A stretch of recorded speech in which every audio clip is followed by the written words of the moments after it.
My name is Helen Gibson, and I am in the city planning department. My title is Neighborhood Revitalization Coordinator, and I work with the Community Redevelopment Agency. The Belmont de Villiers neighborhood does fall within the city's CRA, so that is why it is a part of our focus. I invite everyone, please, to find a seat, move up. This is going to be a very informal type of a workshop, more of a conversation, I would hope. And if there's not a chair, just bring one up. But there are a few vacant here, and there's some room around the table. We can kind of cuddle and huddle. Back in 2004, the CRA, I was not with the CRA at that time, but I was around. The CRA engaged HHI consultants to work with the Belmont de Villiers neighborhood and the stakeholders to do some future land use planning for the district, for the area, for the neighborhood, based on the vision of the stakeholders. And many of you, or some of you, may have participated in those numerous workshops that were conducted. Out of that came a plan, and if you'll hold that up for me, the Belmont de Villiers land use plan, neighborhood land use plan, was developed. And that included several options actually, there were three that were identified for future land use. The maps to my left are directly from this plan and represent two of the future land use concepts that were put forth in the plan. The plan was approved by the neighborhood residents. The plan was adopted by the CRA and City Council. Then in 2011, we made our comprehensive plan update, and that that establishes land use, and it establishes zoning and goals for development of the city. So as a part of that update, of course, we looked to the adopted plans to implement the changes recommended by those plans. Typically, the zoning will follow very closely on the heels of changes to the future land use plan. However, in this case, we had a change of government in the interim and many other changes, and so there was a lag between the future land use changes and the zoning changes. So in the past year, planning staff has begun to because there were changes made throughout the city, but they've begun to take area by area the zoning changes and begin to match them to the future land use changes that were adopted in 2011. As we went to do the future land use changes and the zoning changes for Belmont, apparently there had been some miscommunication. Apparently there was a desire for some final tweaking by the neighborhood of the future land use that was recommended, and apparently that was not conveyed. So today what we're doing is we're working together with you, with the neighborhood, to provide the proper zoning to achieve the collective vision. What we're doing today is basically a very informal conversation to hopefully get your direction as to what you would actually like to see.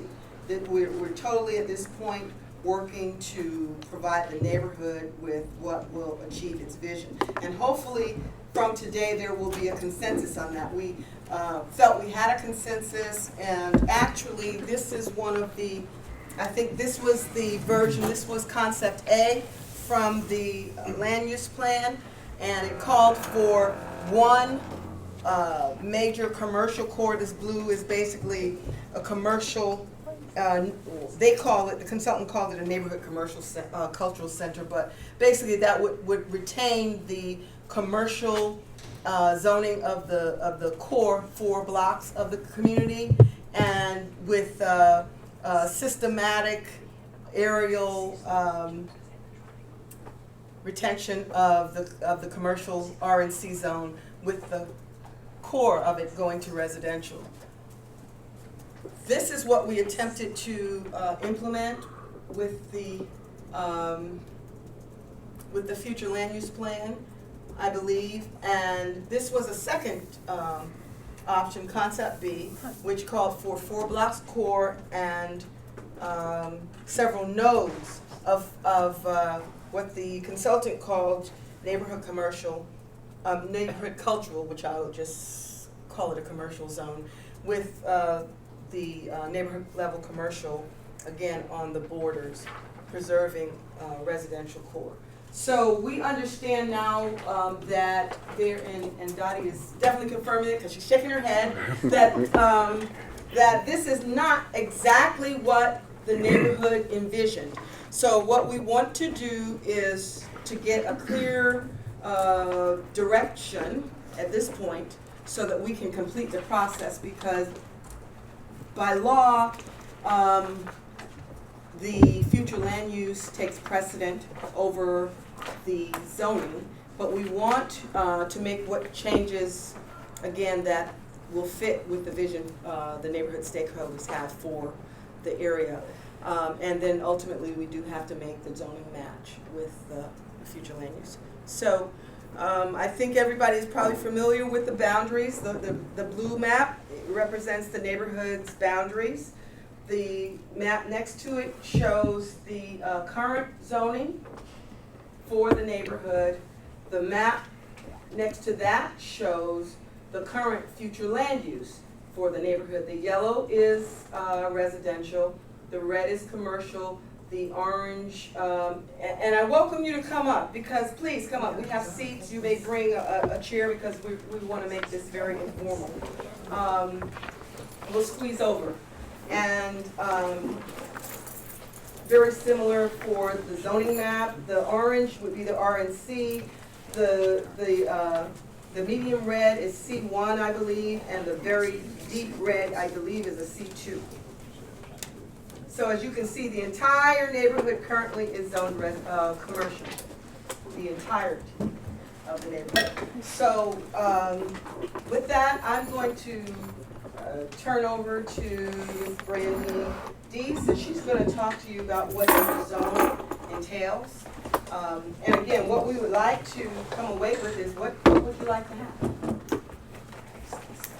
Thank you, Helen. So basically what I'd like to do is just have an informal discussion on the type of uses that we would like to see. And I've given you a printout of the different uses that could be considered. We've got medium density, RNC, and then maybe even high density. We've heard, and had a lot of calls on potential development for where the medium density really didn't fit, whether it was setbacks, whether it was lot width, whether it was square footage or units per acre. So we really just want to have a discussion and figure out which direction the neighborhood wants to go in. And if there's not options that the current zoning ordinance makes the neighborhood happy, we can certainly possibly even, tailor one to meet the needs. So, of course, with medium density residential, the couple of more recent properties that are on the market, developers are looking at, they have that medium density residential, and again, the density is one of the issues. So, medium density residential provides primarily for single family, duplex, attached townhomes, and then there are a few other, as you can see on the front page, a few other light uses. Your residential neighborhood commercial is exactly that. You've got the residential, but then also you have retail, food and drug stores, personal service shops, specialty shops, banks, bakeries, floral shops, health, martial arts, laundromats, and restaurants, so on and so forth. And then the high density residential land use, which would have much different setbacks, give you a different feel as you're driving through. So if we could just get kind of some initial feedback on, based on what Ms. Gibson told you, as far as the plan, where we are, and where do we want to be. Yes, ma'am. I'd like to have some clarification. The plan that we all have been working on and the one that's on file online as well as with the state has a future land use map that was adopted in 2004 that I do not see represented here at all. It was the one that HHI put together as the final plan for future land use. We had A, B, and C, and then they took those comments and came up with this final plan. And this is what we've been using, so I'm curious as to why we're not using that as the basis. That would Because- be. I apologize that those maps, I did not print every map from the plan, and I should have printed, this is the Yeah, one that I. because this is the guiding one. And I Those will- were concepts that were discussed, but this is the one that was approved, or that is what we operate And from. this is the one that still I'm sorry? and is this the one that the association or the neighborhood wants to go with? This is the one that we have been using as our discussion point. Okay. And that was why we asked for the planning board to review it, because some people felt like this map did not incorporate enough of this B, A, or C concepts as they thought. But this is the one that was adopted and is currently on file as the approved. So this is kind of the starting point, and that's kind of the reference of how we got there, I believe. Okay. So it doesn't make sense to reference something that was never approved in my book. Well, I can make some copies and distribute while Brandy is talking about that. Because that's where the apparent conflict, I believe, between those people who were part of the original discussion, the current people who believe this to be the future land use, and then the zoning interpretations, if you will, that have been allowed seems to happen. And you know, it wasn't until we saw the GSI overlays that we realized there was a difference in the zoning that was being interpreted and the future land use. And when the state says this is the current comprehensive plan and this is the future land use plan, then this is the document that we would have to change, I believe. Grab a chair. Okay. So let's talk about just some issues that have come across. Obviously, the uses and what uses the neighborhood wants to restrict and not see. I think RNC may open that up and scare some folks as to what could come. But we don't, again, we want to hear from you guys. The other issue is that it seems that medium density again has some issues as far as the lot width, the square footage, and the setbacks.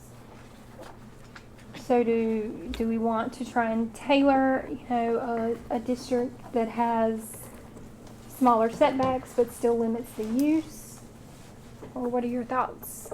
Well, just to contribute to that, at the very least, when you look at medium density residential, you have R1 AA and R1A, and the minimum lot widths for R1 AA, I believe, is 40, That's correct.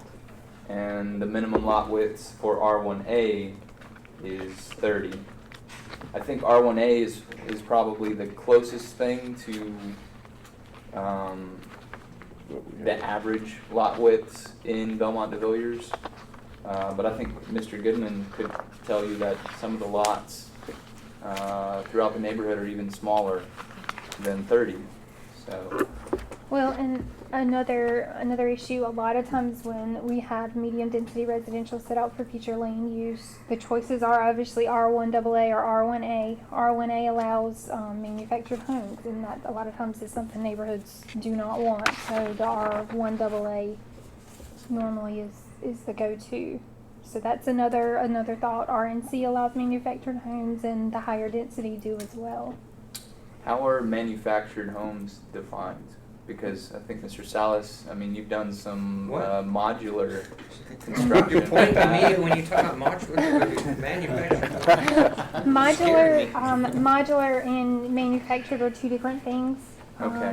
Manufactured housing is built to HUD standards. Modular is built to the building code. So two different things. Modular is anchored to secure 180-mile-an-hour winds. And Forgive meets me, the I'm not building. an architect. And so- the other is on wheels and can fold anywhere you want.